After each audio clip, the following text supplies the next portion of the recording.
Hello everybody, welcome for today's stream. Let me know if my voice is working well. I don't know why I have been having some issues with my microphone, so let me know if everything is working fine. So you can hear my voice, and also you can listen a bit of music. Let me know if it is not too loud. If so, let me know. And let me check everything is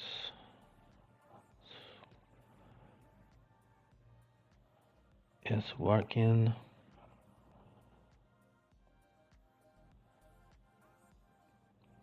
Yeah, my voice is good. Thank you. Thank you, thank you. Maybe the music is a bit too.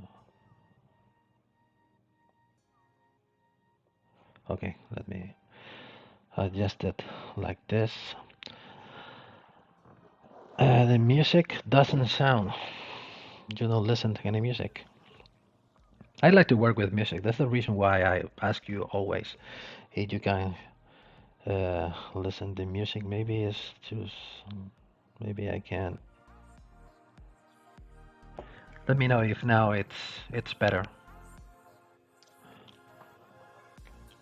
Maybe if I don't pretend to lift the music too loud, maybe I set it up to the volume between 2, 3, or 4. Maybe it's not enough. Now the music, you can hear the music now.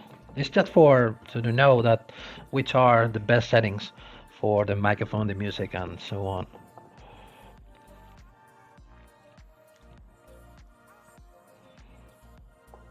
Ok, se escucha bien. Bienvenidos a todos.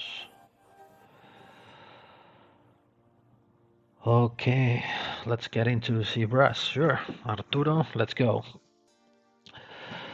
Let's go. So I have seen that you already asked it about the new update. What is going to come? I don't know, but you need to wait. So I'm sure that will be soon. No any news. I know we are still waiting because we are nervous because we want to try all the cool new features that the new version has, but we still have to wait a little bit. Escucho. Okay. Okay, let me know if during the streaming the music is too loud or it's sounds a bit strange. Just let me know. I'm gonna leave it as it is now. Okay, so let's go. Today we are going to. I'm going to follow with working on this ring I was making on the previous stream. So I was making by my own on my free time some progress of the leaves. I'm gonna open. This is the latest version I have. And I'm gonna load the one we were making. We were making on the previous stream till this point. So till now I was making more progress, adding more pieces, till trying to match the original reference that you have here on my top left corner. And let's make this a little bit smaller. And now it's time to start detailing or start making some progress on this kind of to try to add the sculpting details. But it is mostly we can say that we have the 50% of the job already done. So what still we need to add more details are the lines, or giving some life to the leaves and to the scrolls to give it a better flow or a better finishing. So this is you can see on the back, you can see here clearly the difference between what I made on the previous stream and what I made today. So I still need to adjust the bottom part, the back part, because this one is already done. it's ready for start sculpting the details, but the rest, the other elements, you can see on the back, it still hasn't the necessary thickness.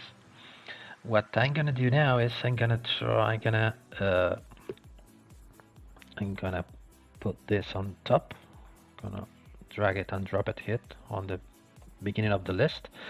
I'm gonna start merging down all of the other elements. So going here, merge down, merge down, merge down, merge down, and merge down. This is what we get. This is kind of floating elements, but we still need to work on them. So I'm gonna turn this off. I'm gonna try to match the same thickness as the other. Remember, this is just an review about I was making on the previous stream. So I'm going to turn on the polyframe to see how many polygroups we have. We have many.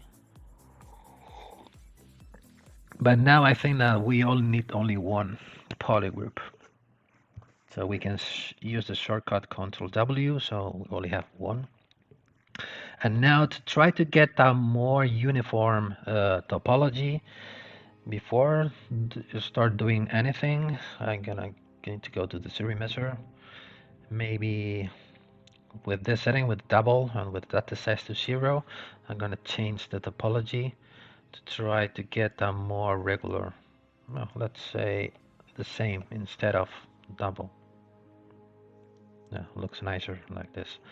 Ctrl W again, and now going to polygroups.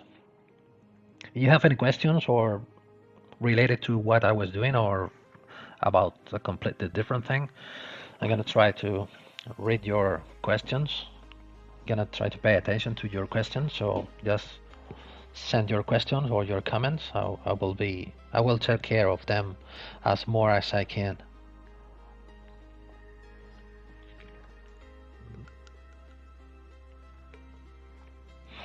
So let's go. Ctrl W, good front. With this feature, we have a new polygroup based on the camera position. So we have now the back part with the different polygroups. What I'm gonna do now is Ctrl Shift to isolate the back polygroup, and I'm gonna add a H loop in the border.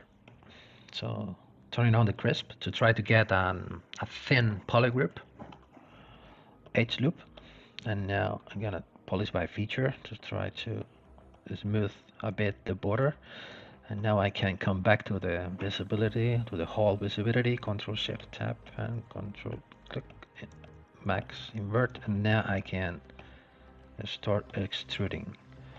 How much? Let me turn this on till maybe till here, and I'm gonna use now my all method with the transpose line, dragging from top to bottom, and now using this, I'm gonna try to squeeze it or to smash it or clip it like this.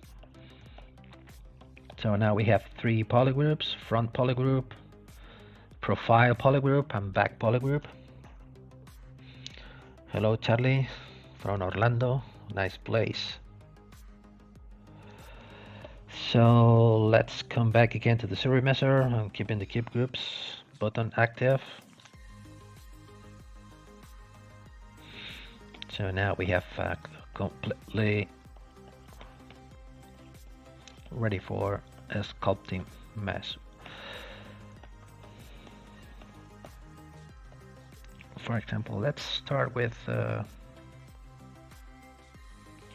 this central part. Going to split. I'm gonna turn this off. I'm going to start working on start detailing this piece. So as I was making on the previous stream, I'm gonna start splitting gonna open my Epic Pen application to start drawing, to try to explain you what I'm gonna do, because maybe I'm going to start to splitting things into elements. One, two, maybe this could be another element, uh, depending on the levels of the flower of the scroll. Would be better to leave them as they are, as a only one subtool, or try to split them into different subtools to be able to work on them individually. So let's see, let's start working, for example, this one. We already have different polygroups. If you don't have uh, individual polygroups, you can go to the polygroups and clicking on auto groups. You will apply a different polygroup for each piece, for each mesh.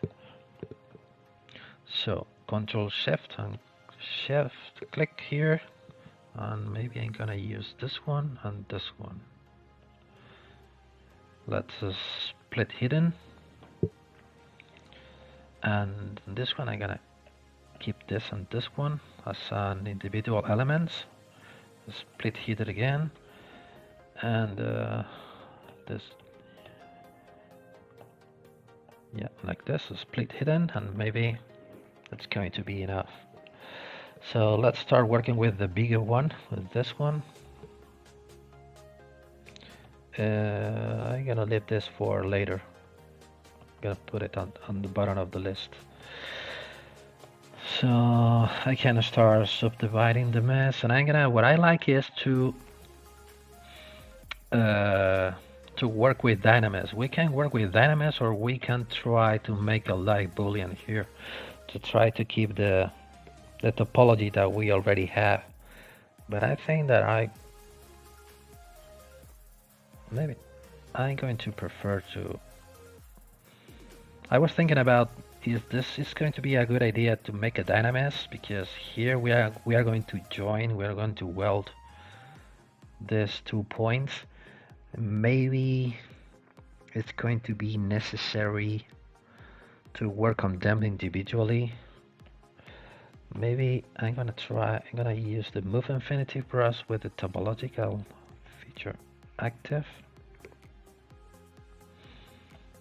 Maybe if I'm gonna try to don't make it so close one to the other.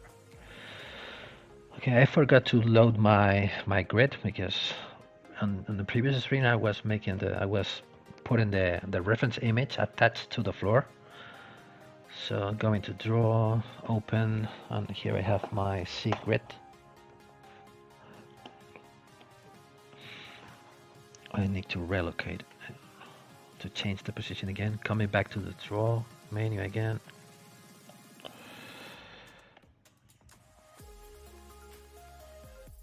Draw plugin. This is draw.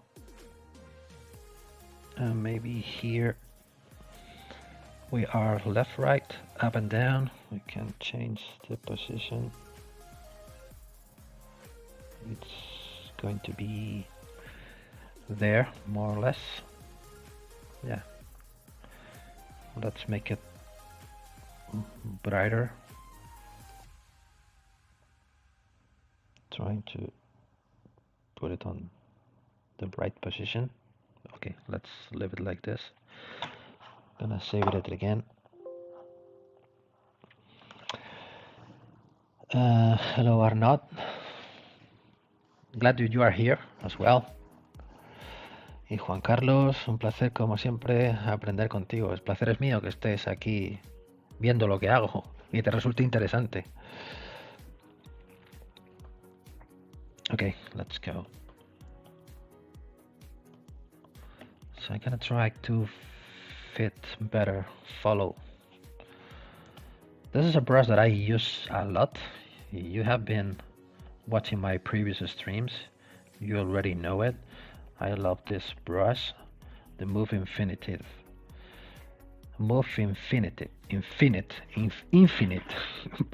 brush, Move Infinite brush, which it allows us to move at the same time while we are touching on the front. The same thing is happening on the back, because this brush uses the depth of the Z axis. And when we work on one reliefs like this one, it becomes very useful. So now we can make now a dynamics from this one. Now going to the Z plugin, I used to use the something strange is happening to my tablet, to my Wacom. Okay. I used to work with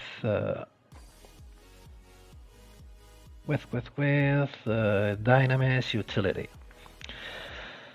Instead of just deciding which is the best resolution, what I try to set is the poly count, how many polygons we need to for sculpting. So for now, 1.5 million for such a small piece, maybe it's going to be too much. Maybe if we put, let's say below 1 million, 0.9, and click on Dynamics.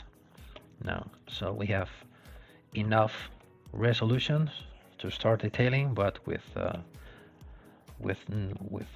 not too much polygons to work with.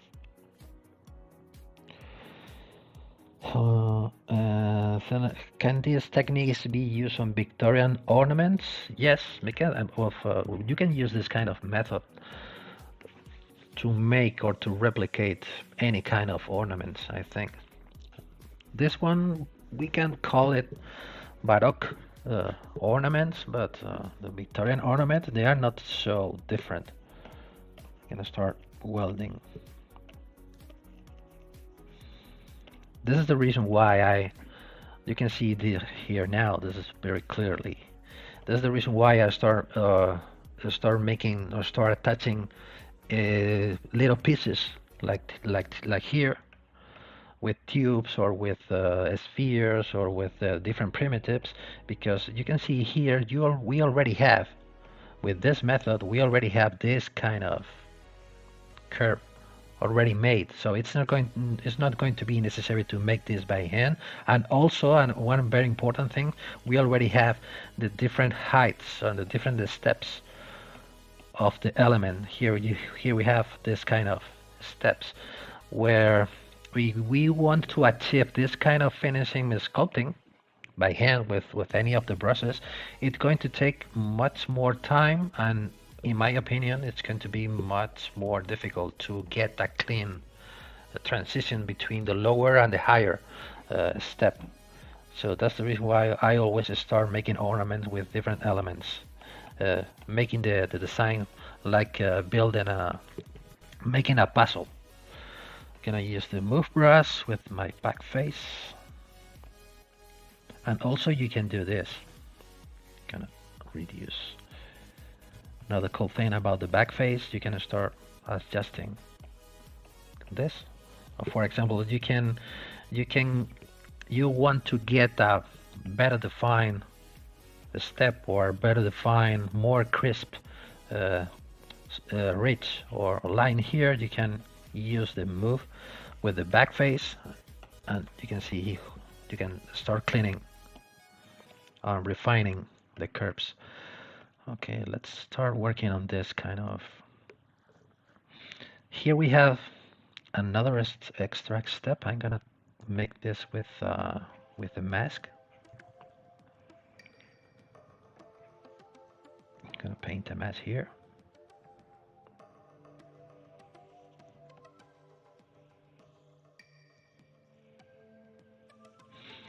Invert the mask, and now I can.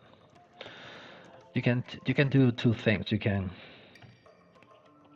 use the gizmo, send it to the center, and you can pull out the surface like this.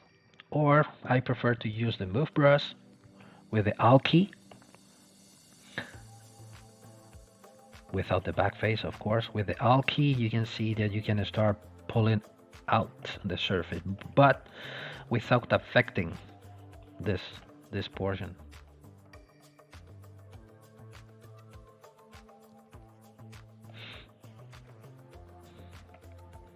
You can start. Let's make it better with the back face.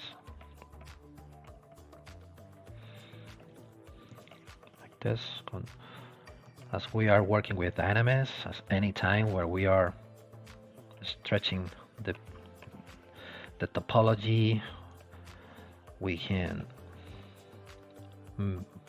get a completely new mesh. This is the reason why I love to work with Dynamics, because I don't like to be constricted or obligated, or I don't know how to say this, with the existing polygons. If I want more, if I am creating new forms, I am creating a new mesh during the process, or during the sculpting process. As we are making a jewelry piece, it's very important to keep this in mind when you are making jewelry. All of you, I suppose that you already know it, but we are watching here different lines or different details. But when we want to apply or to adapt a design and convert it into a jewelry piece, always we need to keep in mind the size. The size for printing, the size for casting. You know, here I'm watching, for example, this is what I'm doing now. I'm making this part, but here I'm watching, it has 1 and 2 little lines there, but thinking about the real size of this, because the distance, I'm gonna set first the units. I'm gonna go now to the plugins, Scale Master, set the scene. We are gonna work in millimeters. Okay, so if we use the transpose line, the space that we have here from this point to this point, it's about less than half of a millimeter from this point to this point. So for me, in my opinion, it hasn't sense to try to replicate exactly the same with the two lines in so small a space. So I think, in my opinion, with only one, it's going to be enough. For the lines, I love to use this brush, SK Slash, with Alpha 39.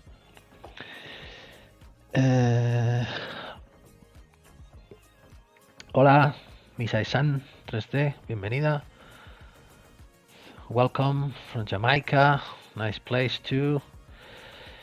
What do you think it is confusing about? Are you saying Ionosis 47? It's so confusing to make what, or to the software, or what I'm doing?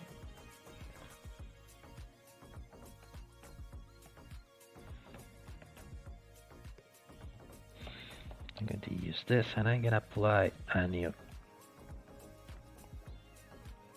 line here.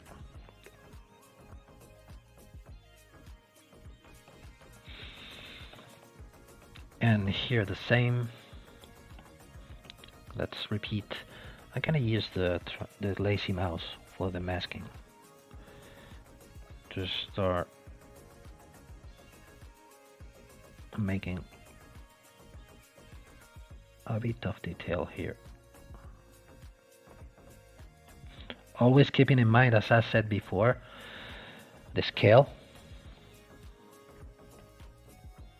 So if we are making this kind of ornaments for a furniture, for a real size, for example, for a table or for a closet or something like this, maybe we can just be working and start trying to match exactly the same, all the lines, all the elements. But as we are making a ring, and it's a very small thing, we need to keep in mind during the sculpting process the final size of the product, of the design. I'm gonna try to end here as a pick, like this. Now with the back face.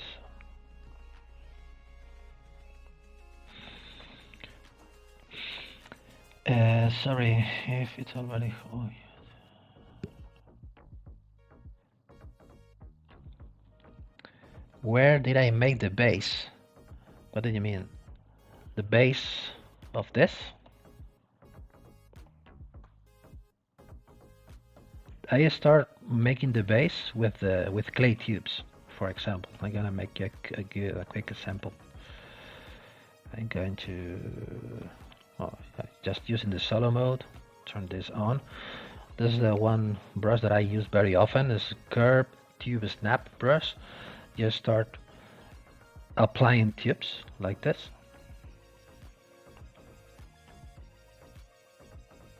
So the trick I was explaining on the previous stream uses the number 6 from the keyboard to start relaxing the curve and touching the curve again. You will get a cleaner path of the curve. Once you have this, you can split. You can go in here to split mass points, and just start getting small pieces for each of the elements till assembling something like this. With different tubes, for example, in this case, for this part, I used an sphere, but the clay tubes brush is very useful.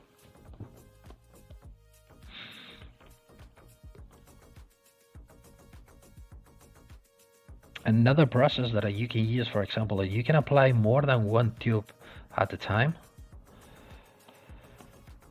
You can use this brush. You can use the Series Measure Guides brush, and you're gonna start painting your paths for each scroll, for each curve, like this. Here we have one. Here we have another one. Let's try to make it smaller. Here we have another one,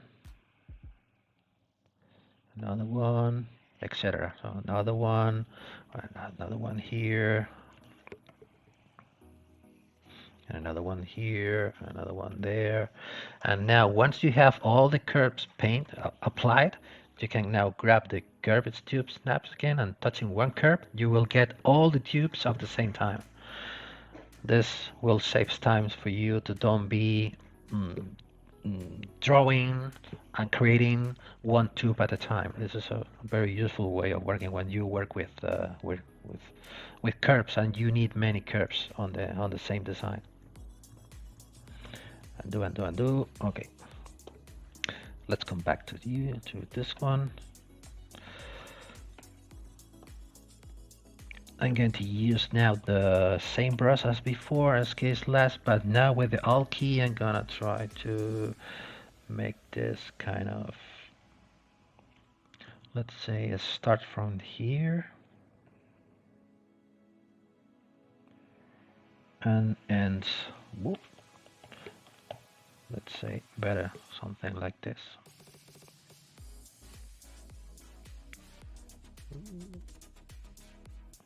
For this is very useful, the lazy mouse,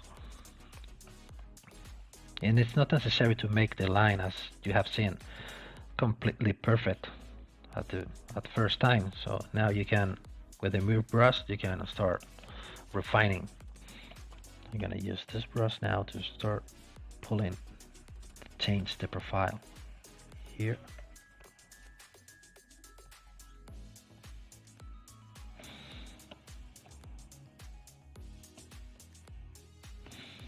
This is another brush that I use very often. The way it works, I love it. Also from the same pack, from the SK pack. Sexter is asking, on the option of the brush, see add, see sub, and see cut. What does see cut? Being honest, I'm not really sure for what it is, because I never use it. The see cut option. As you can see, I already remove it from my custom interface. And gracias, Ivan. Thank you. Thank you so much. That's really very useful. Previously, I was working on Rhino to make the base. Yeah, doesn't matter. You can start making the base from any point. I think I'm only use ZBrush for all of my designs. That's the reason why I also try to find the base ways always inside of ZBrush. But if you already do anything on another place, on another software, and it works for you, so why not? But in this case, it's maybe it's faster. That's my opinion. than making the same thing in Rhino, or maybe not, because haven't got any knowledge about Rhino at all.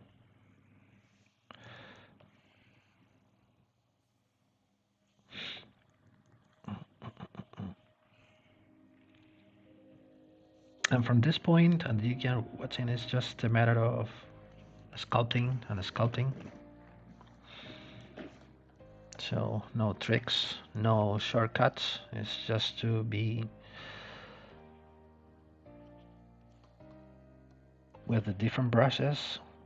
In this case, I only use this brush, but it's just being sculpting and detailing.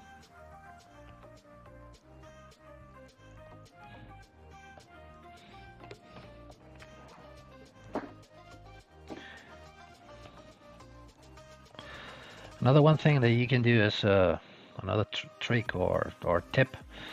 Don't forget to use this Morph Target feature.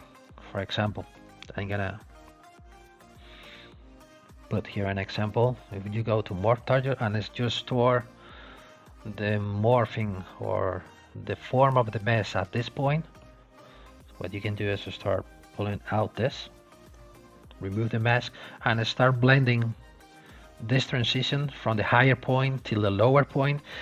Now you can use the morph brush to start without less intensity, maybe, to start blending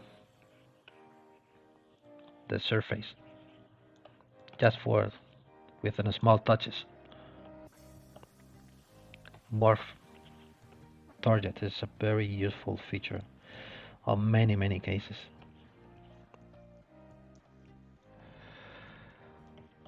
And let's say I'm gonna use the clay build-up now without any alpha to start putting here a bit of. I'm gonna use the lazy mouse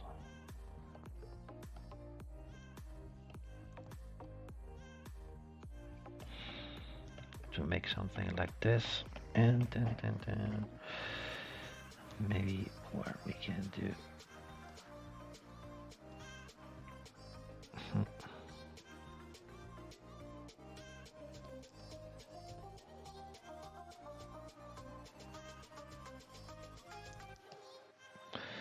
The smooth valleys is going to be very useful to start blending shapes or on a smooth peaks like this. And with the move brush all the time, fixing the curves to try to get a regular flow.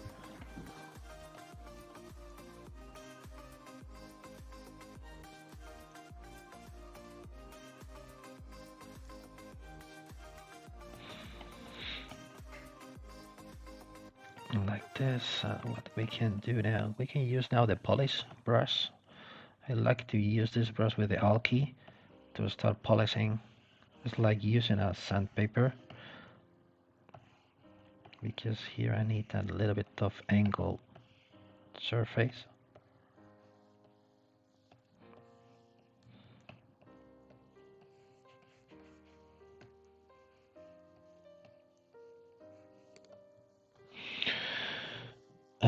Okay. Today we are again a lot of people, and thank you very much for being here on my stream. Glad the things that I am doing, it looks interesting for the people, because it's a bit different than many of the other streamings are doing, because they are more used to make streamings about character designs and things like this. But here I am just sculpting lines, making a baroque element. Not so complicated than a whole character, but I think it's my daily work. So okay, let's stay here. Let's go to another one. hue, for example, gonna subdivide this to try to get a smoother surface. Before doing that, I'm gonna, because transforming into dynamics gonna fix the shapes a bit.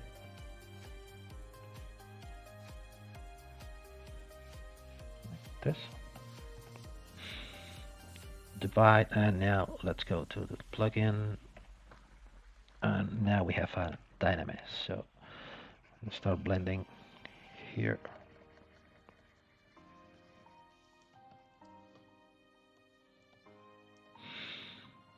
And what we can do, of course, another useful thing. Now I already have two polygroups. I can Control Tab here, invert the mask, blur the mask, and now I can work with on this surface without affect this. For example, let's grab this brush and start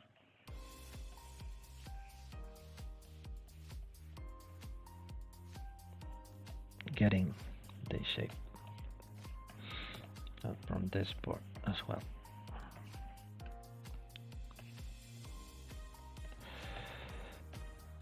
Let's see how it works with the other one. Okay, maybe it's going to be necessary to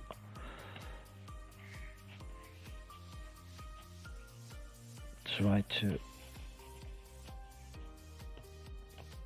get this kind of angle on the water. Another very useful brush that I love to use is another brush with from the same pack, SK Polish. This works more or less the same like the H Polish does. Let's use this now. You can see it, but it's, in my opinion, maybe it's less aggressive. But both of them works like a file. When you are removing material from the surface, you can see that my way of working is very similar than the traditional way of working when you are using manual tool like sandpapers and files, knives, cutters, and things like this. Because my background about 3D modeling is zero. I came from the sculpting, from the more artistical field. So my knowledge about 3D modeling or traditional 3D modeling is almost zero. Maybe that's the reason why I prefer to work more with dynamics than polymeshes with regular polygons. Because during my way of working is just to be applying material, removing the material with different tools, with like you are sanding or you are using traditional wax carving tools. What do you search for when you found that? I searched it on Pinterest. I found it on Pinterest. This reference. Carol Witt, this is exactly what I was looking for. Oh, I'm really glad to know that. Do you make the base shapes from the balloon? No, balloon brush. No, I used the. I know that the balloon brush is very useful. Kind of where it is with on the maskings. You can do using this. You can start making shapes like this. I don't know exactly how it works. Like this. When you are just, for example, we turn this on. We want to create something like this. This is also, it can be very useful, for example, or like this. Yep. To start applying, but I still prefer to use primitive with the insert primitive brush or with the curved tube snap brush. But in this case, the inflate balloon is going to be very useful for maybe this part, but not so useful for the big curves. in my opinion. I wanted to do, and I think not a lot of artists do this kind of sculpt. No, there are many. Yeah, there are not so many tutorials to make this kind of things, but already exist a lot of artists which works with mostly for CNC machines, CNC carving machines, where you are making reliefs all the time. And there are many artists that which creates awesome scroll patterns on very intricate, very complex forms. But there are many different ways of working, I know. But as I've been saying before, my way of working relies on traditional way of working or clay sculpting.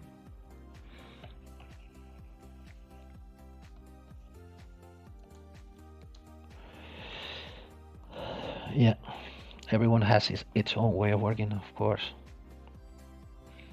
Ornamental is not just for you. Yeah, this is but it's very popular. You can do many different things with this kind of ornamental things, with Victorian things or Baroque things or Gothic elements. You can, but depending on the scale, you can apply more or less detail. This is maybe one of the reasons why, because sometimes I'm a bit lazy when I am sculpting. That's the reason why maybe I don't make many full body characters and things like this or figures, because I get bored very soon. So I prefer to make small things, not too complex, not without, because I am trying to don't apply the same detail as that I am watching on the original design. As I said before, do it to this final scale, but as well because I like to synthesize the details. I don't like to overload the surface with detail, with a lot of details. And after casting works better. Okay, let's grab this. Let's put kind of like this. And let's follow working, for example, with this one, which is a bit different than the others. I'm gonna push this back a little bit. I'm gonna pull this out.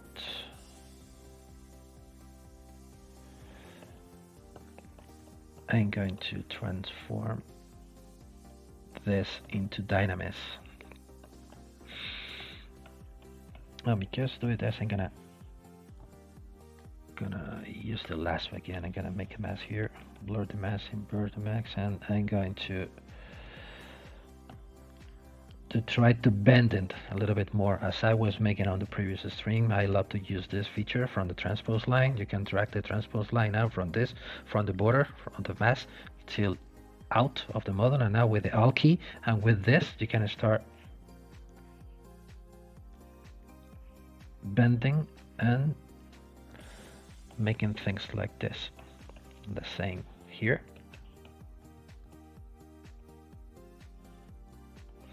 And the same thing here.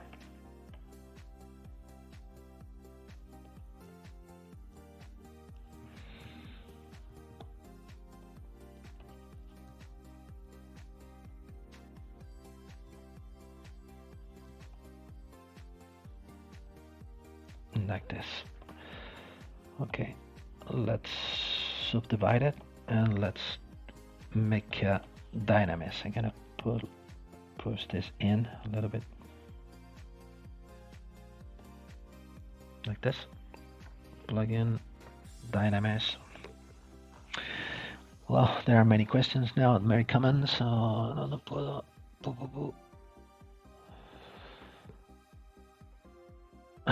Thank you. Gracias. Hombre bala. Muchas gracias. I wish I wasn't missing someone. I'm working well. Having you in the background and it's having I look up. It's so. Yeah, I'm used to work. I apologize if I work at any time at any moment too fast because I'm used to work uh, very fast. I don't know why because I always just doing repeating things, concentrating, sculpting. So if at any point you missed anything, just let me know as I can come back again and try to repeat I was making before. Rafael, I can still listen. I did some of this for my last character, but I made it entirely on Maya. I love. Yeah, yes. I think that maybe we can say I'm gonna say anything, but I'm not sure if it's gonna be true or not because my background about my knowledge about other softwares it's completely zero. So all the knowledge that I have about 3D comes from ZBrush. But the feeling that I have when I talk with people who works on different softwares, Rhino. In case of jewelry, we are using Rhino or Matrix or whatever. Uh, the feeling that I have is like the ZBrush at the end. It's more simple or it's easier to make things than the other softwares. Maybe at the beginning when you arrive for the first time uh, at ZBrush, looks very complicated with a lot of buttons, with a lot of options. But once you grab the concept, how it works, it's like you are working with your hands. I think, in my opinion, uh, things becomes easier to achieve. Or I don't know, it's just my personal opinion or my personal experience.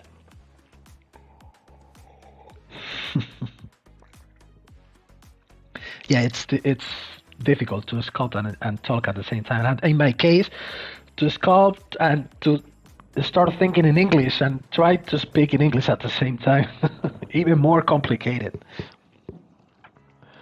Yeah, Antonio, this video will be upload on the Pixologic channels. You can rewatch it on YouTube, Twitch, or Facebook.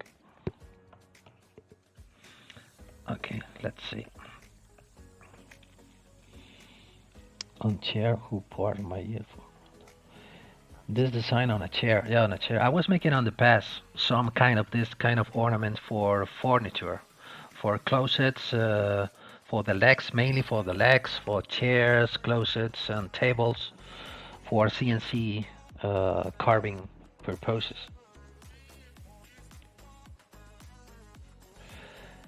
Andres Severian, see, it's very instructive. You can learn a lot of basic things from him.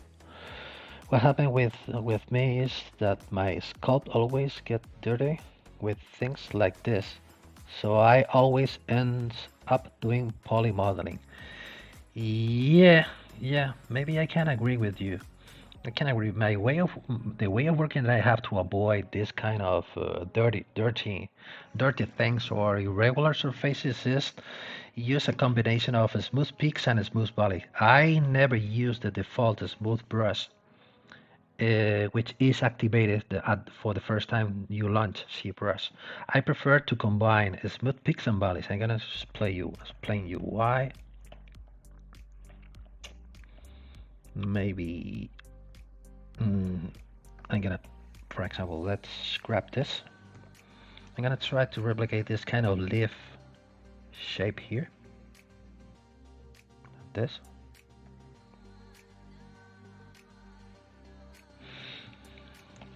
So it's like here we have something like on the surface here. So the surface is something more or less like this, and we are looking for a good transition between the stronger to softer from this to here. So in this case it's going to be very useful to use smooth peaks. If you select this, you can start smoothing the peaks,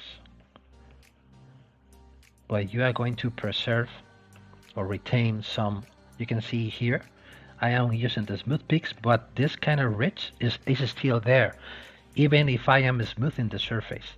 I am smoothing the surface, but I am not affecting this ridge. So this is the reason why I like to try to get a good balance on the surface between smooth peaks and smooth valleys.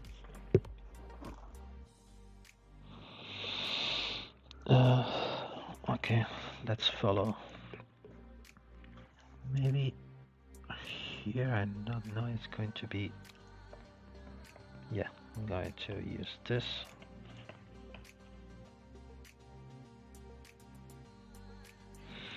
Something like this. And here it's going to be something like this. Maybe a little bit wider like this. And this is going to be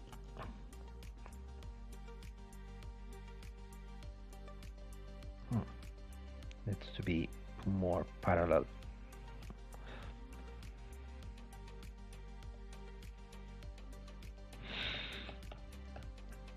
Like this.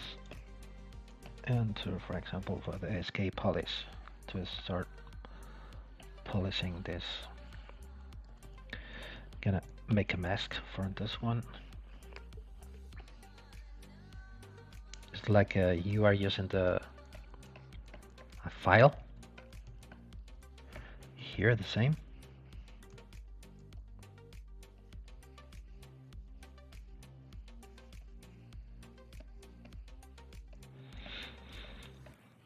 So let's grab this brush, this brush to make this part a little bit concave.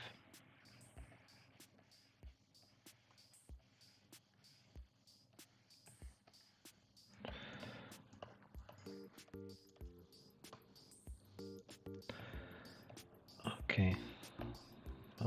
Maybe this I should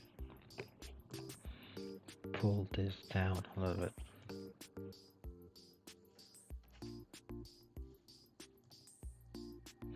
This is another good thing about to start building or start making this kind of pattern, complicated pattern with different elements. So here we have the chance to start playing with the different heights or the different steps, because we are working with different elements. So okay, and let's grab this brush again. I'm gonna sand this. Not that much. I don't like it. Let's repeat it.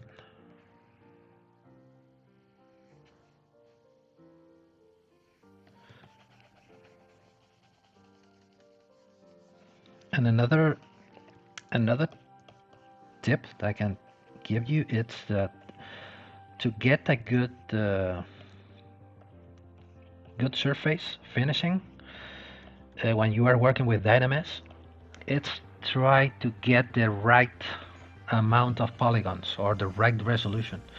If you are working with too much polygons, the feeling that you have is that the material becomes very hard and it's quite difficult to smooth the surface. So it's very difficult to get rid of the irregular things which are happening on the surface. But if you are working with a good resolution, with a good amount of polygons, it's going to be easier to polish, as I am doing, and it's going to be easy to define the details on the surface. So try to find a good balance between the kind of detail that you need and the right resolution. Maybe that's the key.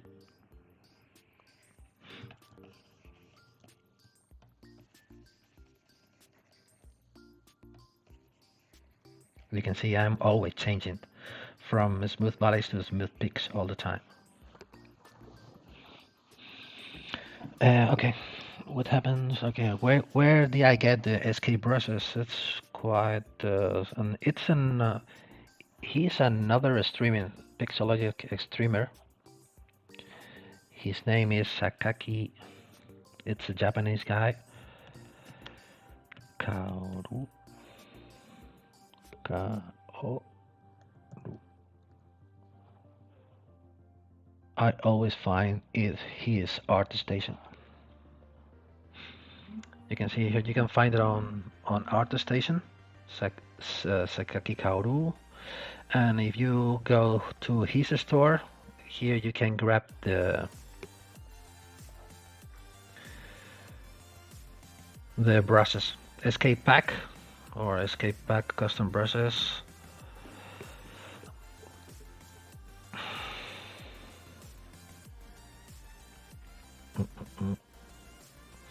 So this is the small packs where you have maybe less brushes, but the only brushes that I use from the pack are the SK Cloth, SK Slash, the SK Curve few times, where the SK Clay Field, it's a brush that I love how it works, and that's it. On the SK Polish, of course.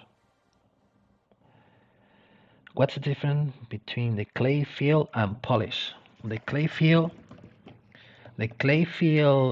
brush from the SK pack.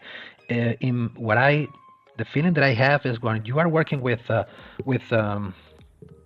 wax, when you are carving wax on jewelry, when you are melting the wax, for example, it's great for filling gaps. For example, I use this. Look at this depression, the cavity we have here. If you start applying like melted wax, this works very soft and it's very easy to apply this kind of forms. And another process that I use is you use it with the alky. You are going to be able to do things like this. It's like where you are pushing in the surface to try to create this kind of finishing like this. Clay fill is mostly for fill gaps or try to apply a very soft layer of material. And the polish brush, it works like again, I have here, let me show you something.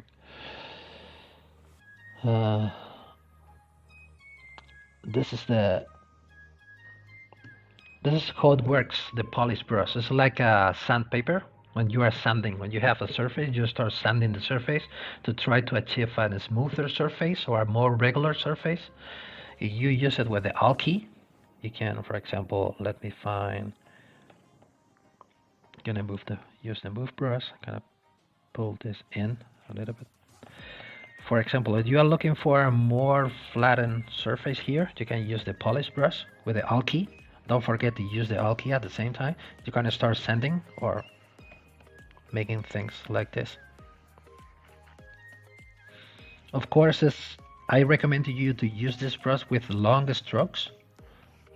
With long strokes from one point to another point to try to achieve a better results like this. This is what I call, this is the sandpaper.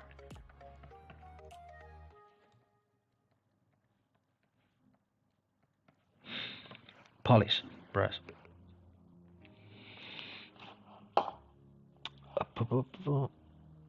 Do you do anything special once you are done to get the sculpt ready for production?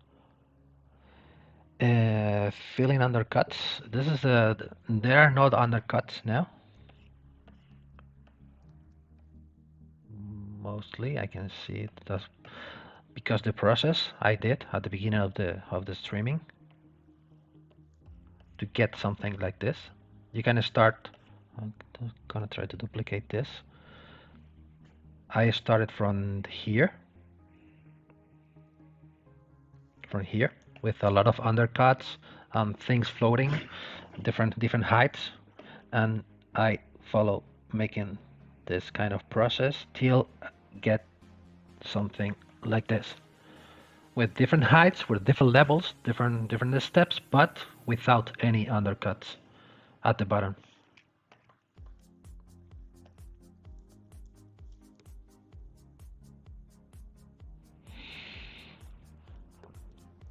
Okay, let's follow with I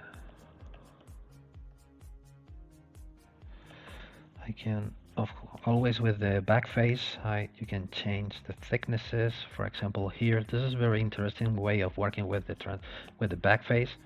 For example, making something like this, I'm gonna isolate this. Now here you can watch, this is a regular line. It has the same thickness all over the path, and if I am looking for to get more something thicker, thinner, thicker, and thinner, to try to get some more something like this, the back face mask is very useful. With the move brush,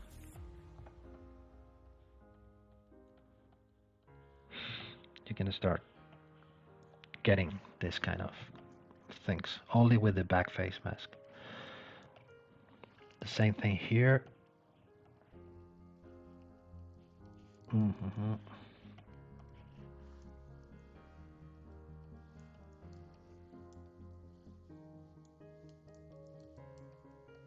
We can pull this in a little bit.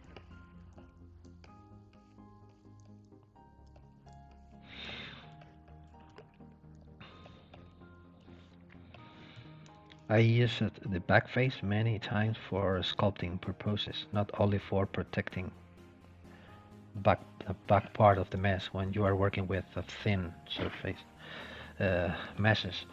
And for example, the pinch brush is going to be very useful. I like to use it with the lazy mouse active and with the 0 steps. So you can start. Let's with a smaller size.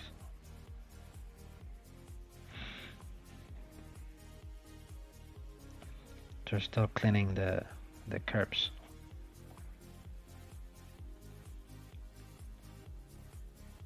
You can use it with the Alt key as well. Even the smaller.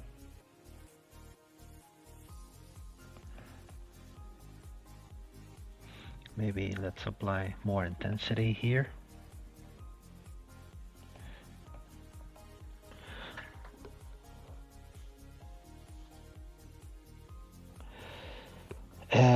Prasan, thank you. I draw a very straight and accurate strokes. Yeah, this is maybe the key is working with a Cintiq. Maybe because I'm used to work directly on the screen. Maybe, in my opinion, it's easier to get good strokes on a Cintiq than on a regular tablet. My opinion. Let's go to save this.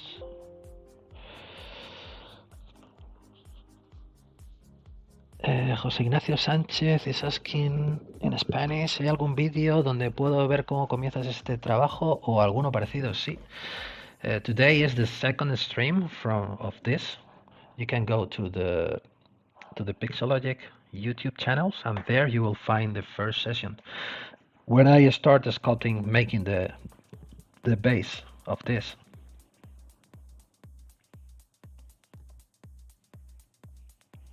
Okay, let's go faster now. Let's go to this one. I'm gonna put this. Okay, like this. Let's divide it and come back again to Dynamics. Yeah, this is the same thing that I was making on my previous stream. The same thing, but I added the other elements. Today I'm only working on this on the central part of the design. Maybe this should be closer to this.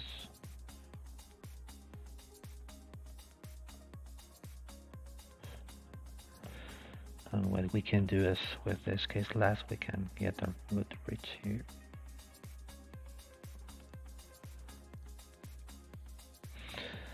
And another thing that I have learned, and I learned many years ago from one of my drawing teachers, is when you try to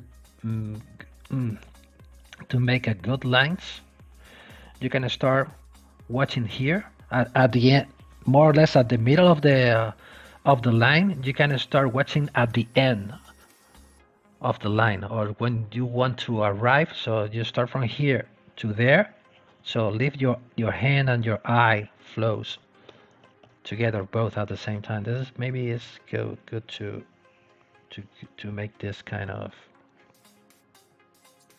making things like this when you are moving your hand freely. So of course at the beginning of the stroke you should be watching the starting point, but at any point here, for example, you can stop watching what you are doing and you're gonna start watching at the end of the process, and your hand will follow your eye. It's just you should train that. I have found it very useful when you have to make this kind of precise strokes. I have tried to explain it as better as I can in English, but maybe it's just to leave your hand flowing with your eye.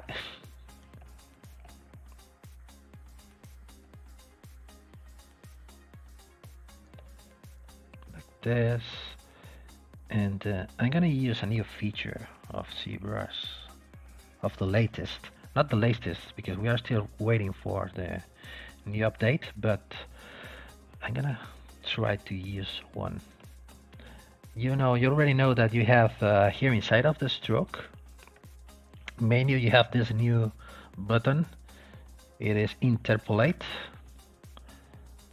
It's going to be very handy for this kind of things. I'm gonna create the one stroke here. I'm gonna create a new one. And now you can interpolate between each other. It doesn't work in this case.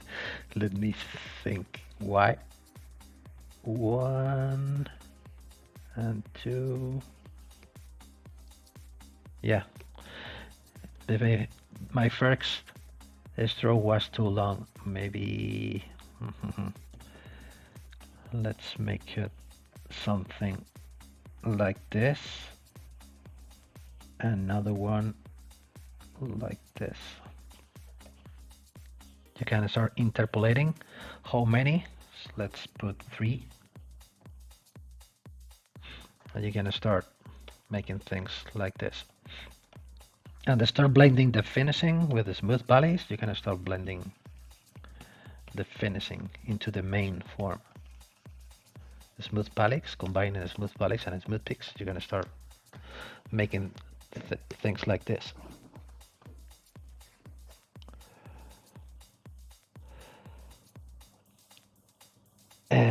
Kevin is asking,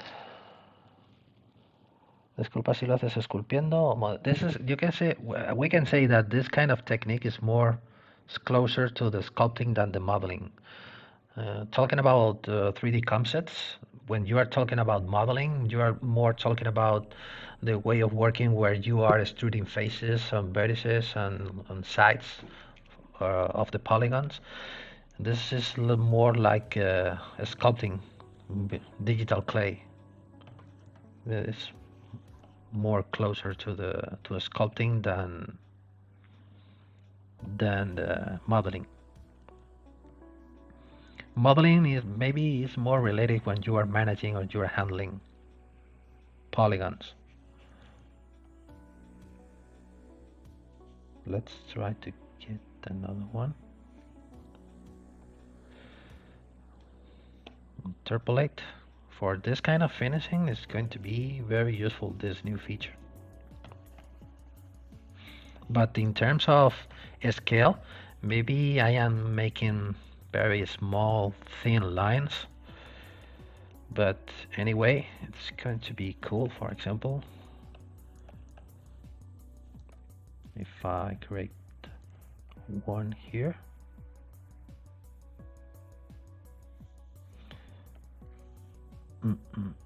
maybe not enough space here. Let's say here. and here. And interpolate. Let's put less, 2. Need to repeat it.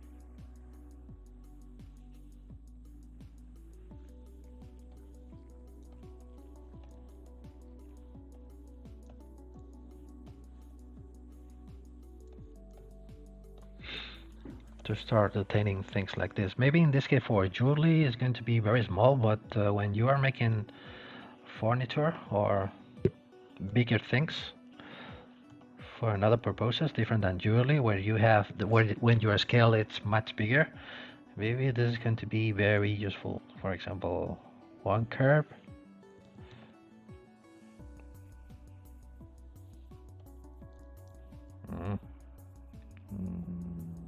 Now another curve at the end,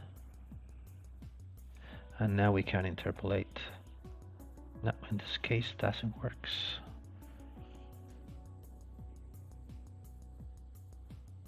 Here and here. Yeah, there you go.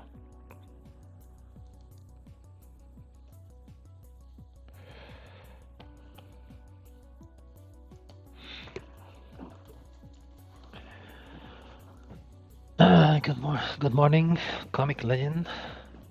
Have you considered making a course on how to create toy collectibles, action figures?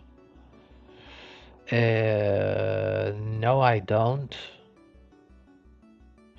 But I made some figures and collectibles, but maybe there are too many people already doing such kind of tutorial. Maybe I can feel that I am doing the same thing that many other people are doing. Maybe I don't. But I know that there are a lot of people interested on that kind of market about figures, collectibles. But I don't know why, for any reason, most of the people who start learning ZBrush are thinking about the same thing, that is making toys and collectibles. I don't know. Maybe that's the reason why I try to make something different. That's just my personal opinion.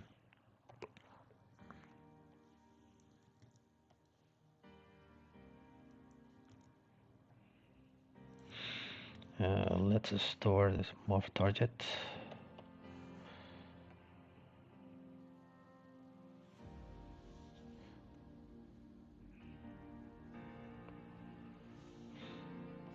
Let's interpolate. You can see that the interpolate option, it's very handy for this kind of finishings. And you can use with the transpose line to try to apply more strength here. Okay, like this. Okay, let's try to make different things.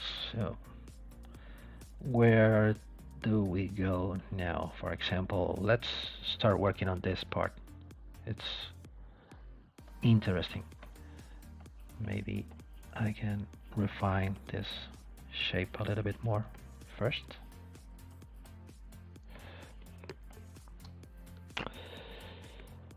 How are you dragging your brush? You don't. What do you mean about how I am dragging? How I am making the strokes, or dragging your brush? So, and don't, please send. I like the questions, but I don't understand what do you mean about how I am dragging your brush or how I am making my strokes. So I don't know. X-stroke menu. Yeah, it's how I am interpolating different strokes at the same time.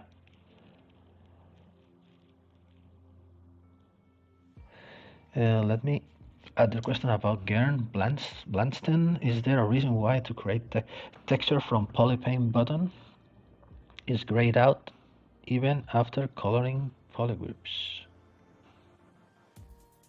Is the reason why the correct texture from polypaint.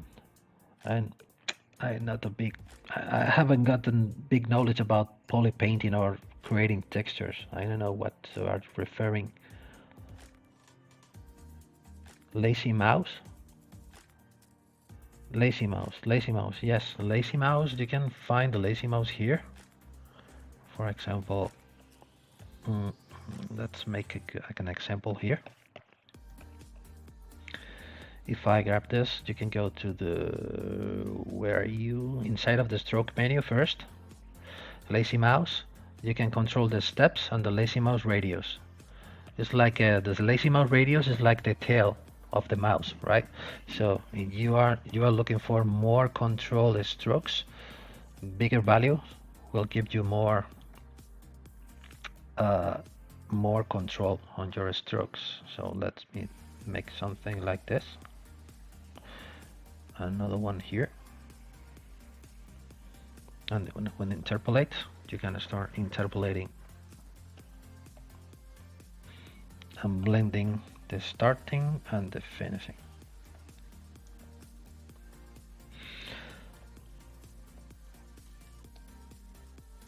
Like this.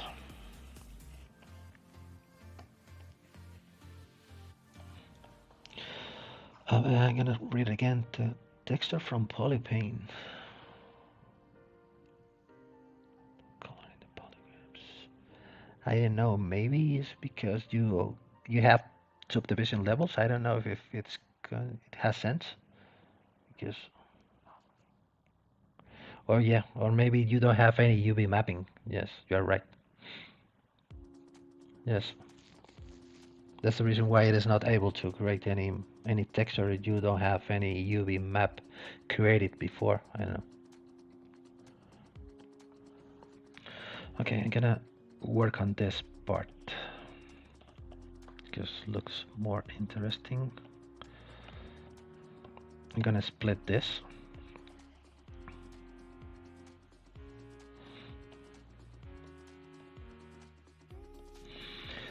And I'm going to split this into two parts. I'm gonna split this as well. Split hidden. I'm gonna work on this. Subdivide it and dynamize it. Whoops. Yeah.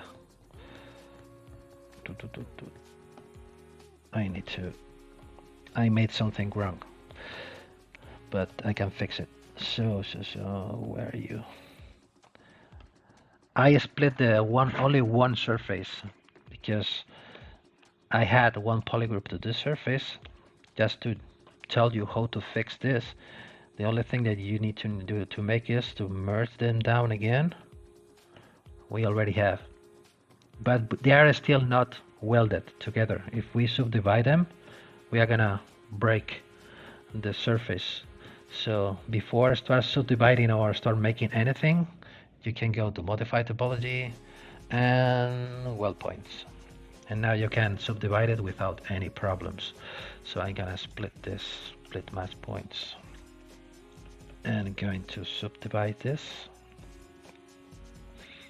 There must be a copy of this. Well, doesn't matter. Okay, let's make it dynamics again. No, before making dynamics, I'm going to change this one is on top. This should be below, more something like this. Thanks for the UV map. Yes, the UV map is the key. Yeah. So how do I automatically enhance little groups on the surface or mask them? Little groups automatically enhance little groups on the surface. Yes, you have different ways. You have two different ways. For example, I'm going to let's convert this into dynamics again.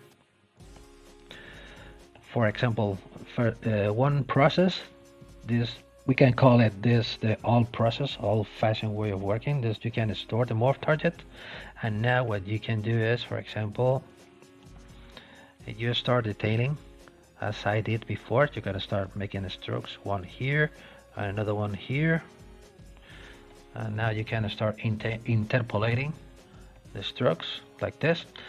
You think let's fade this and this, and you think this is not going to be strong enough for printing and forecasting. When you can do with the morph brush and with the Alt key, you can start adding more strength to your locally, more to your strength. Or what you can do as well is coming back to the starting point here and store the history from this point. Control and click on the history point. Now you can go coming back again to the final point, and now you can adjust last with this option.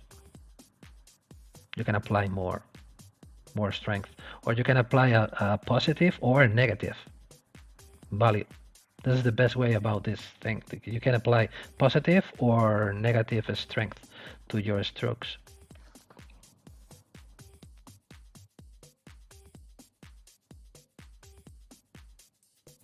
That's it. Let's come back again here. I'm gonna use now this brush, this clay cloth. I like to change the alpha to the 39. That's my personal preferences.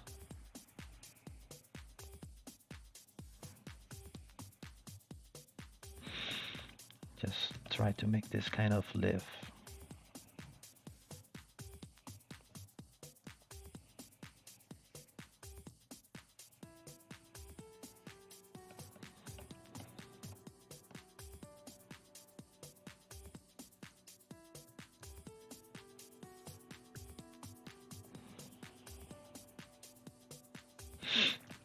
Like this. I'm gonna make a mask here.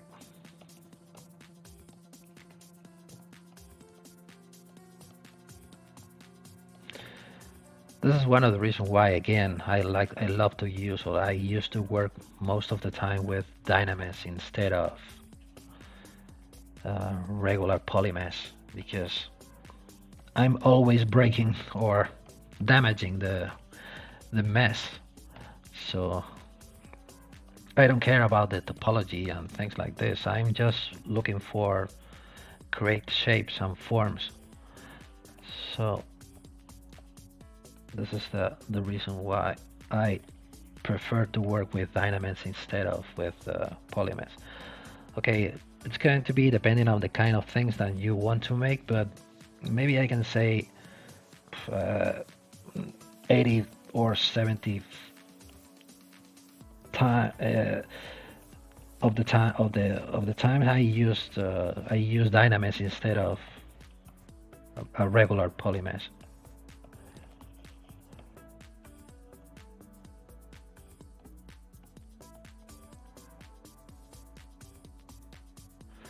Let's come back to the sand and prepare.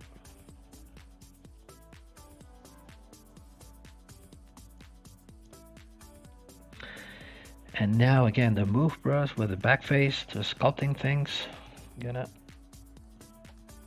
gonna protect this part. I'm gonna pull this in, and I have this kind of fold. Maybe I can make this a little bit thinner.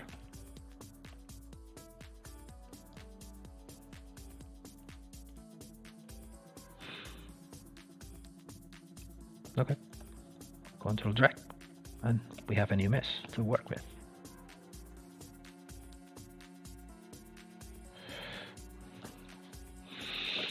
Hey man, really appreciate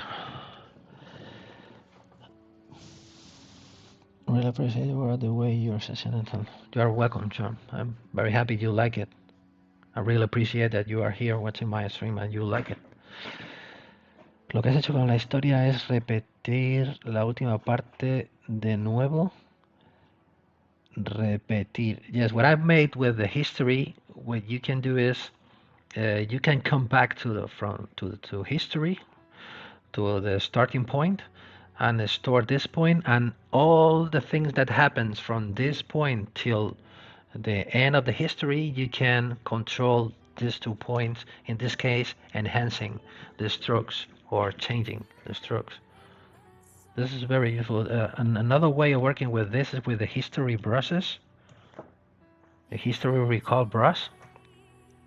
It's another way of working using the same concept. You can play with the history. You can come back on the history line, storing any of the point, and then you can come back to the end of the history again, and apply different changes or different things.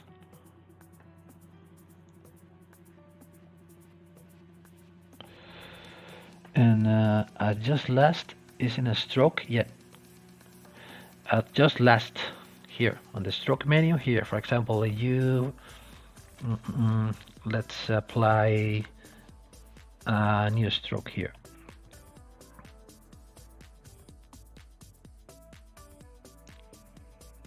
It should be a continuous stroke, right? So you can go to adjust last and start adjusting more strength, positive or negative.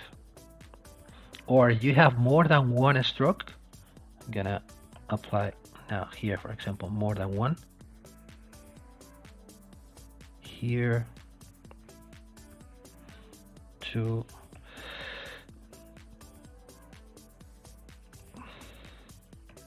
You can come back again, come back to history till the beginning, till here. Now you can control and tap here.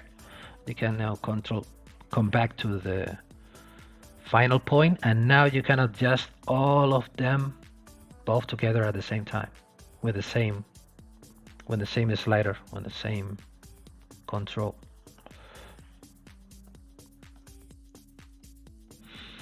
Okay, I'm gonna use here another.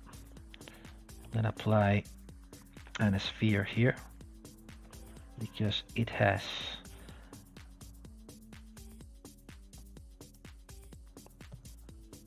I'm gonna extrude it like this with the move infinitive again. Don't forget to use the Alt key with your move brush. It's very handy when you're mostly when you're working from the front, as I'm doing now. Okay, this is going to be another back face to avoid the undercuts, like this. I'm gonna series measure it because there are many big difference between the two topologies. Let's now subdivide and dynamics.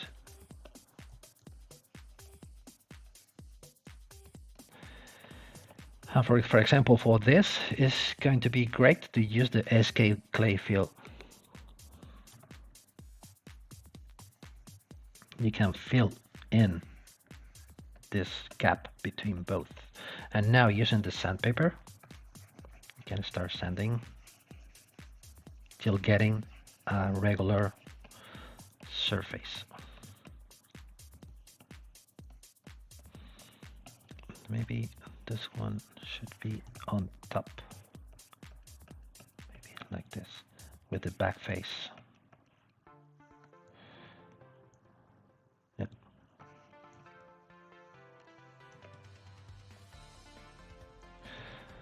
This is the main reason about how to use the regular move brush. You can see I'm touching this point, but I'm not affecting the back part, but using the move infinitive without the back face. You can, and now let's do the pinching, to start pinching like this. I'm going to try to fade this in the back face.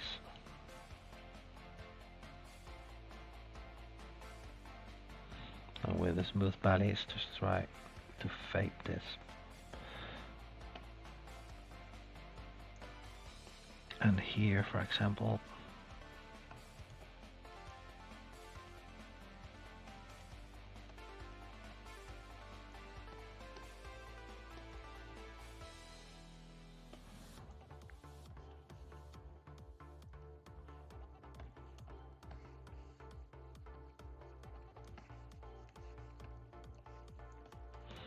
yeah, something like this. I can use another feature that I use many times when I am looking forward to pointy things, the IQ curve. It's going to be, in this case, very useful.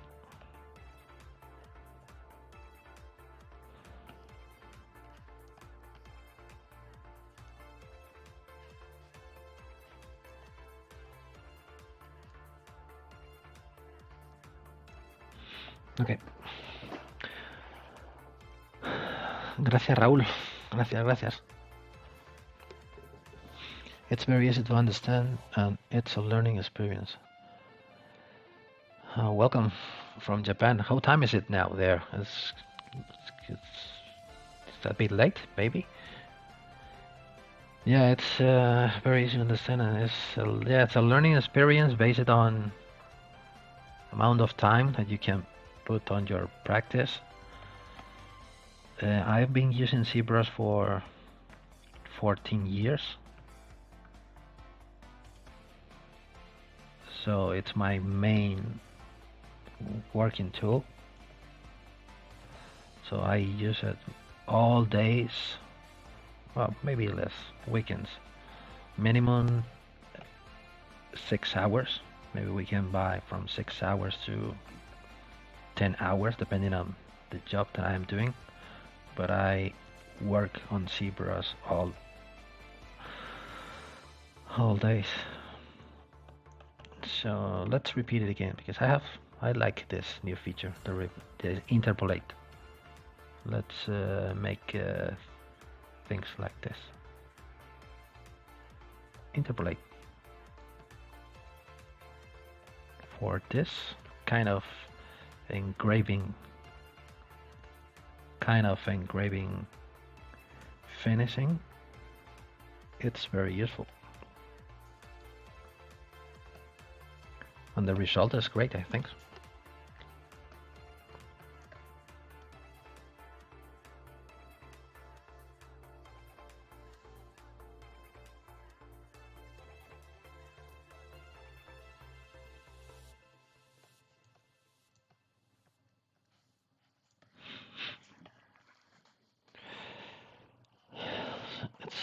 Thank you.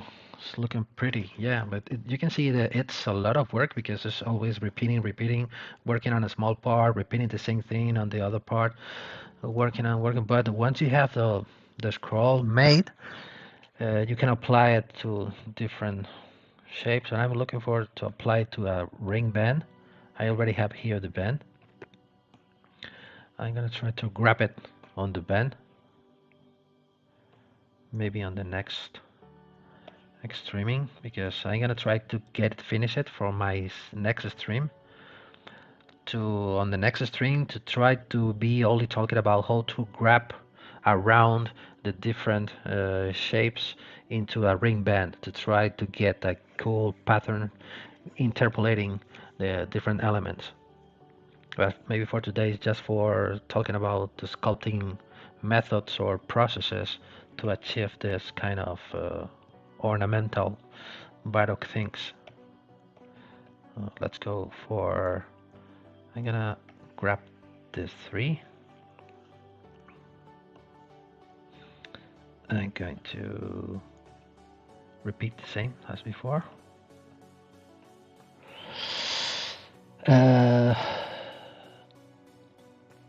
That interpolate is fantastic. Do we have the staging version?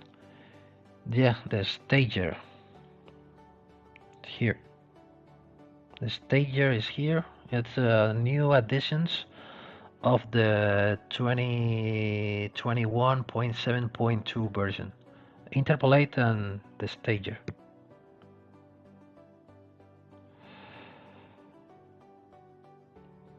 Believe it or not, that technique is, yeah, it could be super useful for anime hair. Yeah, you're right. Could be very useful to start sculpting hair. Comes to my mind Dragon Ball hairs. I hate to sculpt such kind of hairs. I was making many figures from Dragon Ball franchise, and I hate to sculpt that kind of hair. It's a nightmare, I think.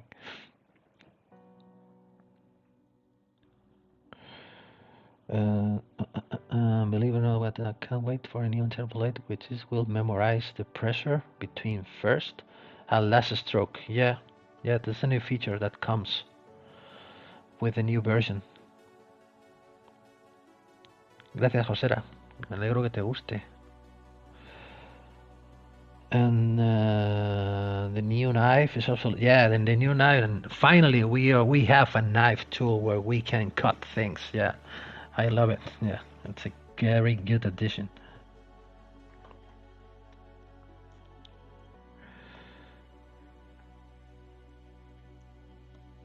Okay, let's go for this, guys. I'm going to pull this out a little bit.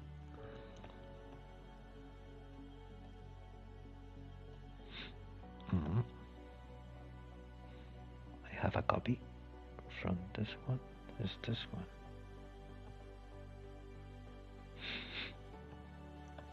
This one and this is the same thing. Okay. I have two here. Why do I have two? Let me see. 1, 2, 1, 2. Let's say. Okay, no problem. I can alter groups. 1, 2, 3, 4, 5, 6. Okay, now it's okay. But this one comes from another shuttle. Oh, it's this one. It's this one. Okay, there you go. So let's follow. Okay, let's subdivide it and let's make a dynamis.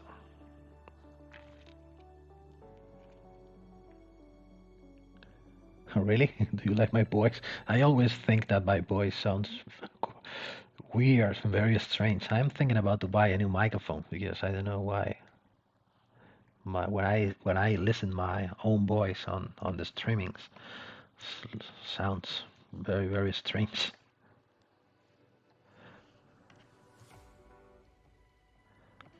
So I like the shapes I have here. I'm gonna try to sculpting because it's like he is flowing. Something like this from.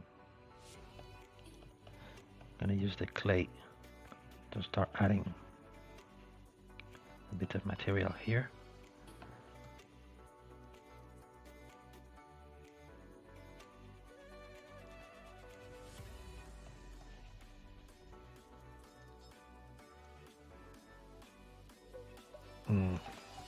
There is something wrong here, yeah. So I need to fix first here, and goes more like this.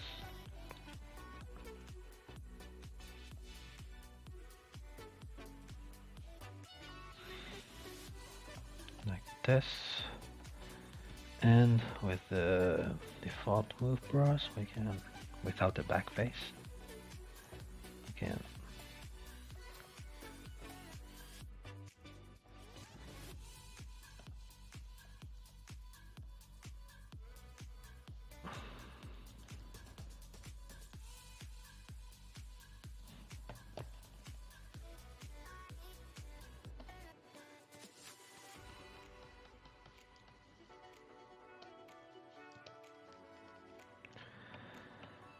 And here on the top we can use the transpose line to start whip, making this kind of ending.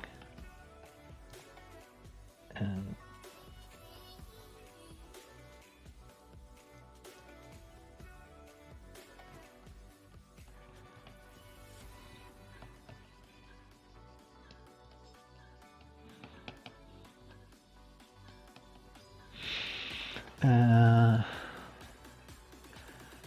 okay, my voice is a little bit strange, I know.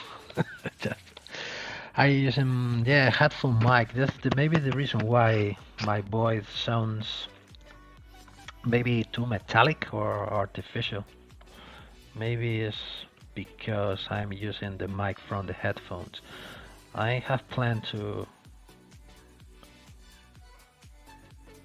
buy a on-table microphone. Maybe it's gonna sound better.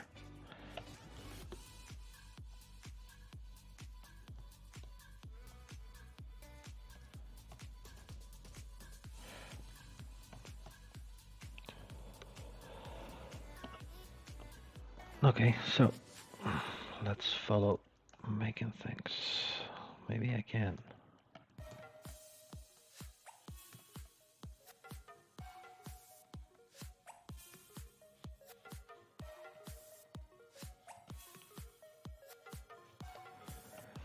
Okay, things like this.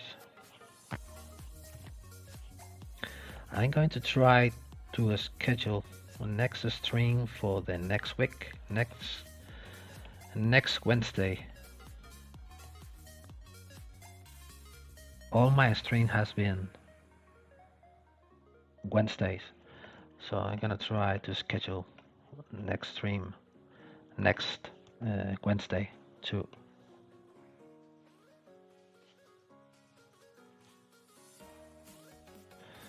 Interpolate. Good. Let's okay again. Now.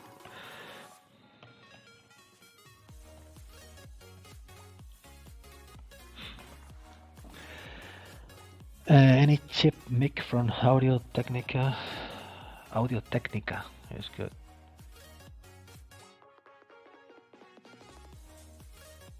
Yeah, I'm looking for maybe more professional work.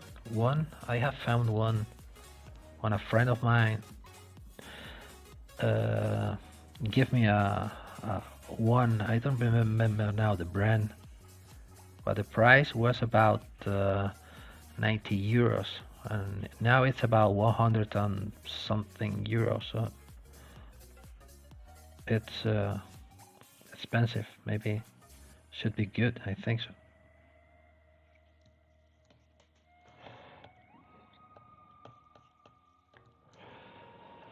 And chapter about how can we sell our works? Wow. I don't know. Maybe today there are many places to sell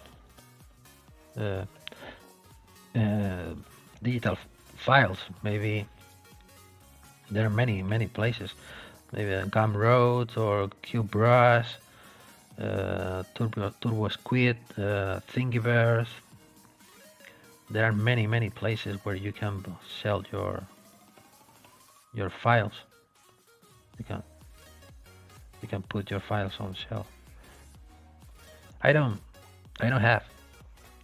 have any place where I sell files.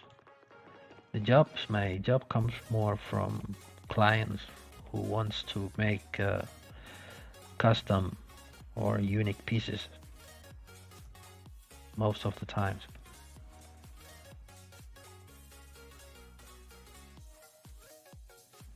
So I don't used to sell models. On my store on ArtStation, ZBrush and Gumroad, I have some alpha packs and materials for Keyshot and small things like this. But I don't sell Oh, I'm lying. See, I also have one design, maybe one or two files, and now I don't remember. STL files for on the my art station, I think.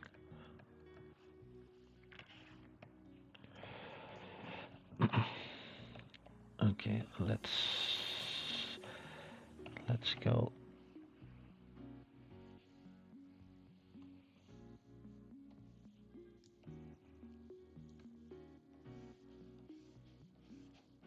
You can do this, of course, but with interpolation, maybe it's more funny. Now we can go to 5. And here is very important to use the smooth valley to fade out the strokes with the surface. Let's go for the last one.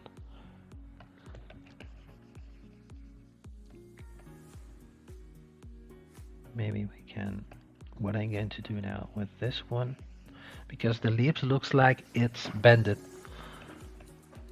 They are not so straight as I already have, so we can go with the transpose line again from this point to this point with the Alt key and the move. You can start blowing, bending things like this. Or another thing you can do, it's very cool, from this point to this point, you can grab the middle point and you can start making this kind of things. Of course, if we make a mask at the bottom, we mask this portion, blur the mask first, and we drag the line from this point to this point. The starting and the ending points are going to work like anchor points, and we can now press the Alt key and grab this, the middle white circle, and we can start making things like this.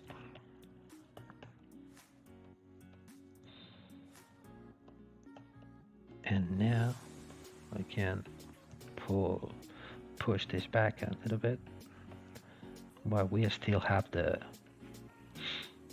new bending.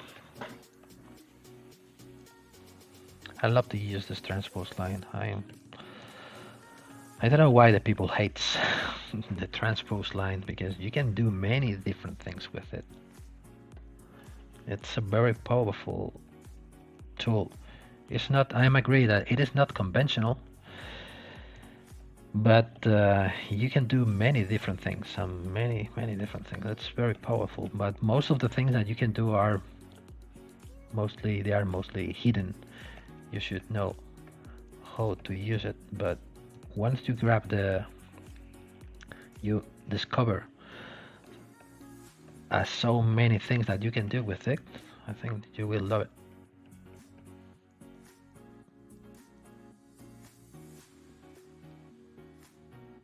Yeah, the twist with transpose line, yeah. Do you have work WhatsApp in order to get inspiration or any behance? Yeah, of course. I'm gonna show that's a bit. I had a bad habit that I don't used to talk about me, talk about my work and promote myself. You can, of course, you can go to Behance. Let's go to Behance. My name.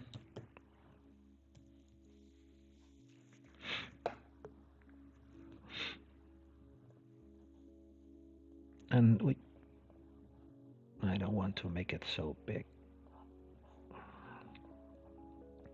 So here you can see my work on Behance. If you go to ArtStation as well, you can go to ArtStation, my name. Here you have the wall with many of my works, and Instagram, Facebook, my website. You go to www.nachoriesco, only one i.com. You can go to my website, where here on the galleries you can find pictures for digital renders, all about jewelry. In this case, my website is only focused about jewelry designs, and you can coming back to galleries, you can get into cam and casting, where I have pictures from different manufacturing process of my designs. From 3D printings, castings, with different 3D printers, different materials, different processes, different stuff.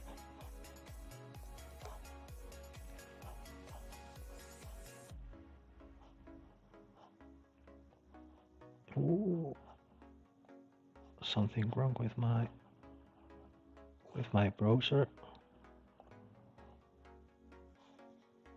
I have to close this. Something strange is happening with my browsers. I have lost your comment. Oh my God. What is happening?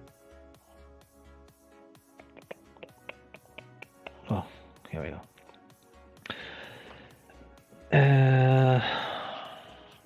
Thank you very much. I'm glad you like my work, and I really appreciate that you visit any of my web profiles about Behance, ArtStation, Instagram, whatever. All wonderful. Thank you very much. Thank you. But I have a good habit that I don't like, or I never find a moment where I need to talk about myself, about what I'm doing, where you can find me. I'm very about promote myself, I know. Extremely bad.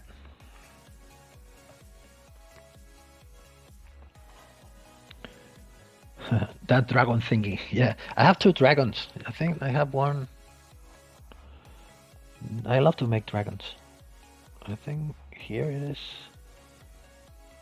This is one of the dragons I have. This one is more character looking dragon. It was 3D print. You can see here the 3D printing. And on jewelry designs, I have different dragons as well. I have this one. This one was a commission for a client. The idea was to make a dragon grabbing or surrounding jade stone, and also have one of this dragon as well. This is a pendant.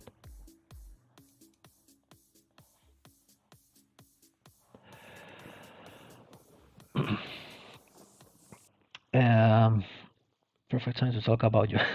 Yeah, you agree. It's the perfect time to talk about myself, because many people are watching what I'm doing, what I'm saying, but again, I always forget to talk about myself and to try to give you my links or my websites. No, and let me see if I don't try to lose any of your questions. Yeah, perfect time. Technical or happening in your comment section. Yeah, no problem. No, maybe my problem is something related to my internet connection. I will try to check it out after the streaming, so don't worry about it. The Jesus one, I don't have any Jesus. The Jesus one, the snakes are on point too. Yeah, so many also. Tolerant, you are curious about the steps between ZBrush at the end of the result usually. Yeah, but talking about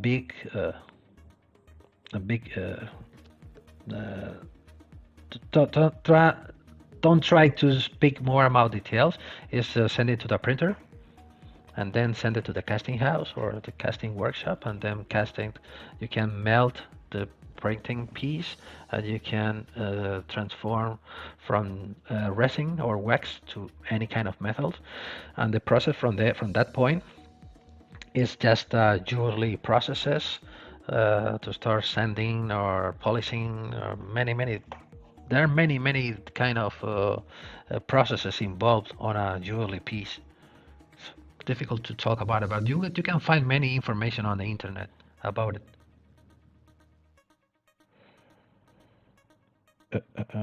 Love from Cape Town. Cape Town, you are to the south. Yeah, go to the south. So more, please. More what? Like your artist is not enough with ZBrush. A lot of friends showed me I need right now.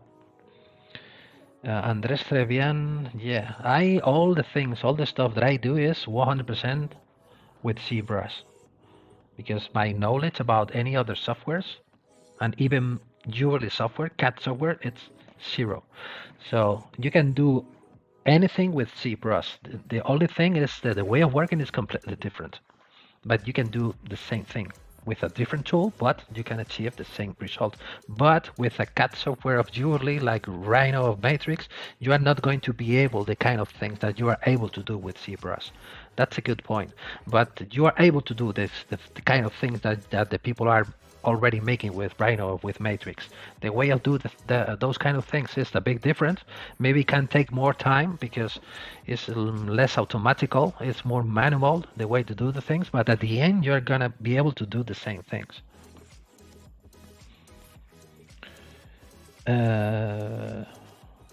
Gracias, Asiofora, gracias.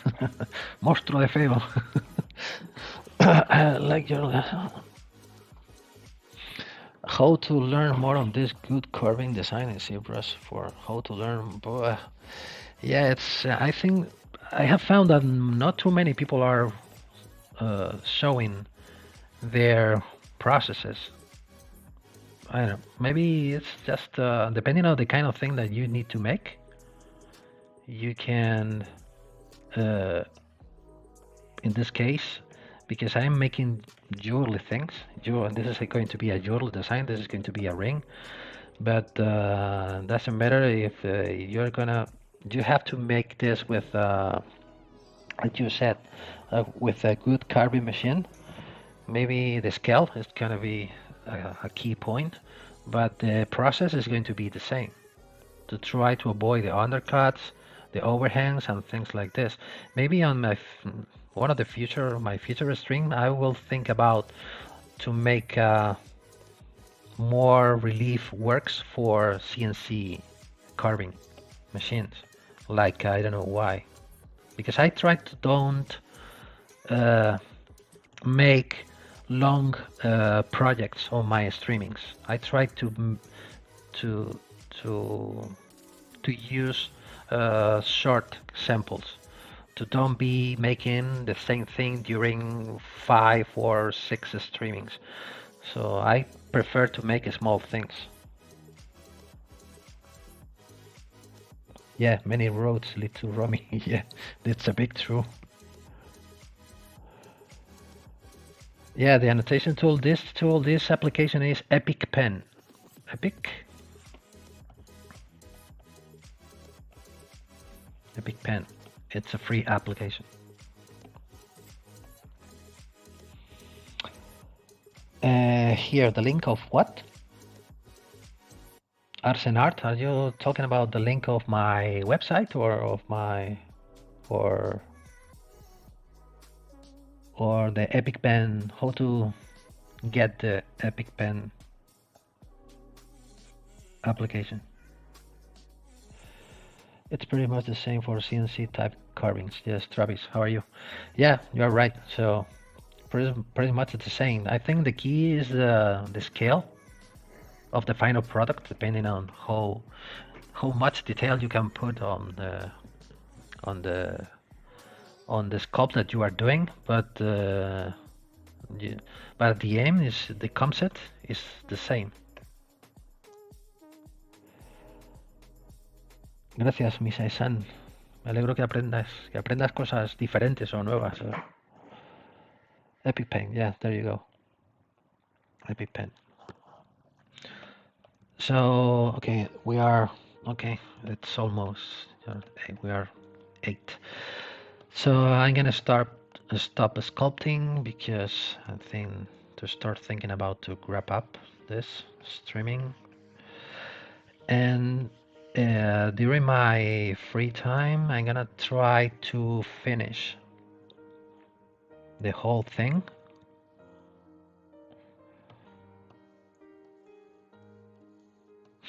And for the next stream, we are gonna talk more about how to create the ring itself, how to create the right size. I'm gonna set up different sizes from the same ring. We are gonna work on the background of the ring to apply a texture. And if I have time, I think so, we are gonna talk about how to set up the file for 3D printing. And that's it. And so today's stream and the previous stream was about how to sculpt this kind of scrolls and kind of baroque elements. And on the next stream, we're going to talk more about how to create the ring. So I have to give you all my thanks to you to be here watching me, and I hope it has been useful for you in any manner. And because we are again a lot of people here watching at the same time, I'm really impressed because I'm very happy because this is pushed me to think about more and more streamings because it looks like what I'm doing looks interesting for the people, and I'm really glad about it. And I need to go. Okay. Adios or not. Does your work commonly come from clients or perhaps the casting houses? Comes from clients, mostly for jewelry workshops or brands on the jewelry industry. Yeah. Yes, it's problem I face when carb relief in ZBrush final depth. I face when carb relief, depending on the kind of machine that you use for carving what you are doing with ZBrush. And thank you very much. I really appreciate that you are here with this and a biscuit, like you say. Thank you so much. Yes, very helpful. Yeah, very helpful. I hope so. I hope so. So don't forget that you are gonna be able to rewatch or to you go to the YouTube channel to Pixologic. Here, man. So you can go. You can rewatch. You can go here. I'm gonna close now the EpiPen. Gonna make my window a little bit bigger. Whoop. If you go here to the playing list, you can find my streamings here. Sculpting organic jewelry design with ZBrush, and here you will find. Oh no, here not. I think I can. Where I am here. Till now I made 9. For today is the 10th streaming I made. So here you have a collection of all of my streamings here. You can go coming back to the Pixologic channel, to the playing list, and you will find me here with a complete list. You will find all of my streamings here. You will find them here. And if you want to go to the Pixologic website, you can go to the community, ZBrush Live, and you can wait till it comes. Come on, here you can go to the presenters section, and scrolling down, you will find here my face, where I am. Here I am. So, and here you can all the links to my social media sites. So Facebook, my Facebook page, Twitter, Instagram, Behance, DeviantArt, Pinterest, and my YouTube channel. So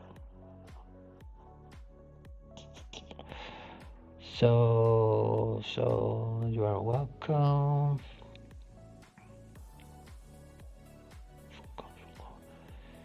Arkham is easy. Yeah, Arkham is a very powerful software for reliefs It's easy for this, but in ZBrush we have full control on the, yeah, we have full control, and I think we're able to make more complex or more sculptural things with ZBrush than Arkham. But again, at the end, it's just a matter of sculpting practice. But I love to create this kind of things. Okay, so thank you very much to all of you, and don't forget, maybe in the next week I will be here again on Wednesday. It's the Wednesday, the 10th Wednesday. We will be talking about how to create the ring itself.